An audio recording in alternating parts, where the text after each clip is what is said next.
Bonjour à mes élèves, bonjour aussi aux élèves du troisième cycle à l'école. Je veux revoir avec toi aujourd'hui l'algorithme de la multiplication d'un nombre à trois chiffres par un nombre à deux chiffres. Mais avant toute chose, on va revoir ensemble l'algorithme d'un nombre à trois chiffres par un nombre à un chiffre. Donc ici, j'ai l'exemple 394 fois 4. Je te rappelle la façon de faire, hein. Donc, on commence toujours par s'occuper de l'unité avec l'unité du nombre en haut. Donc, 4 fois 4, ça donne 16. Je viens placer l'unité du 6. La dizaine, je viens la placer en haut du 9. Par la suite, je vais m'occuper ici de l'unité avec la dizaine. Donc, 4 fois 9, 36. J'ajoute 1, 37. Encore une fois, je viens placer le 7 de l'unité. Je viens placer en haut du 3 ici la dizaine. Je continue, donc 4 fois 3, 12, plus 3, 15. Là, tu vois, hein, je suis venu placer le 1 de la dizaine du 15 en bas, ainsi que l'unité à côté. Donc, 1576. Quand vient le temps de multiplier un nombre à trois chiffres par un nombre à deux chiffres, c'est vraiment pas plus compliqué. Il suffit de bien comprendre qu'est-ce qu'on doit faire, puis ça va te permettre d'éviter les erreurs. Donc, je te montre un exemple. Mes élèves sont habitués là, à ce principe-là, mais ça vaut la peine quand même là, de revoir ensemble là, la façon de faire. Donc, lorsqu'on multiplie un nombre par deux chiffres, il y a toujours deux lignes de calcul. Hein? Donc, on a ici des chiffres, là, un à côté de l'autre, mais je vais t'expliquer à quoi ça sert. La première ligne de calcul, ce qu'on vient multiplier dans le fond, là, c'est le 394 fois le 4 de l'unité.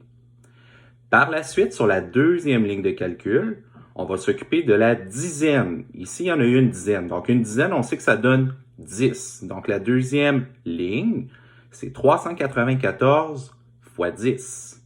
Voyons maintenant ensemble comment effectuer l'algorithme de la multiplication étape par étape. Donc, tout d'abord, j'ai le même exemple, 394 fois 14. N'oublie pas, sur la première ligne, j'ai multiplié 394 fois 4. Je m'occupe seulement de l'unité. Donc, même principe que tantôt, 4 fois 4, ça donnait 16. Je suis venu placer l'unité et la dizaine en haut. 4 fois 9, 36, plus 1, 37. Je suis venu placer l'unité qui est 7, la dizaine en haut. 4 fois 3, 12, plus 3, 15. Donc, je suis venu placer la dizaine et l'unité dans ma réponse. Donc, pour le moment, 1576. Maintenant, pour la deuxième ligne de calcul, n'oublie pas, je viens multiplier 394 fois 10. D'où pourquoi le 0 apparaît. Parce que je n'ai plus besoin de la colonne des unités. Je suis venu la calculer tantôt en haut. Donc, il faut barrer le 4, on n'en a plus de besoin. Le fameux 0 apparaît. Ça, c'est l'erreur numéro 1 qu'on voit dans vos calculs. Souvent, vous oubliez de mettre le 0. Mais si tu comprends bien ici ce que tu viens multiplier, tu ne l'oublieras pas cette fois-là. Donc, on commence le calcul dans la colonne des dizaines. Donc, on commence par faire une dizaine fois 4, ça donne 4. Une dizaine fois 9, 9. Une dizaine fois 3, 3. Donc, réponse pour ma deuxième ligne, 3940. Et vient le temps de la dernière étape qui est simplement d'additionner les deux lignes de calcul. Cependant, fais attention. Souvent, certains élèves vont aller vite rendus là parce que vous êtes heureux d'avoir trouvé comment faire.